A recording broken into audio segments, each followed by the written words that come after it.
বন্ধুরা, হাসি খুশি বোনটা জানেই না তার ভাই কেন ভেতরে ভেতরে শেষ হয়ে যাচ্ছে।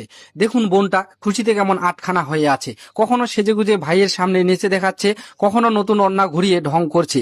শেষে ভাই যখন মন খারাপ করে বিছানায় বসলো, তখন বোনটা ছাড়লো না, দৌড়ে এসে ভাইয়ের হাত থেকে ফোনটা কেড়ে নিয়ে বলল, কিরে কার সাথে চ্যাট করছিস? সে ভেবেছিল হয়তো ভাই রাগ করবে বা ধমক দিবে, কিন্তু ভাই যখন পাথরের মতো চুপ করে রইল, তখন বোন ভয় পেয়ে জিজ্ঞেস করলো, কিরে ভাই, কোনো রিয়াকশন দিচ্ছিস না যে, কি হয়েছে তোর? ভাই তখনও চুপ, কারণ তার কানে তখন বাজছিল একটু আগে বন্ধুর সাথে কথা বলা কলিজা ফাটানো কথাটা। ভাইয়ের বন্ধু ভাইকে বলেছিল, জানিস দোস্ত, বোন বাপের বাড়িতে থাকা মানেই ঘর ভর্তি সুখ, কিন্তু যেদিন বোন বিয়ে করে পরের ঘরে চলে যায়, সেদিন শুধু বাপের ঘরটাই খালি হয় না রে, ভাইয়ের পৃথিবীটাও এতিম হয়ে যায়। এই কথাটি মনে পড়তেই ভাই আর নিজেকে ধরে রাখতে পারলো না। সব লজ্জা ভুলে বোনের কোলে মাথা রেখে অঝরে কাঁদতে লাগলো। সত্যি বোন চলে যাওয়ার কষ্ট ভাইরাই বুঝে। আপনার বোন থাকলে ভিডিওটি তাকে শেয়ার করে দিন।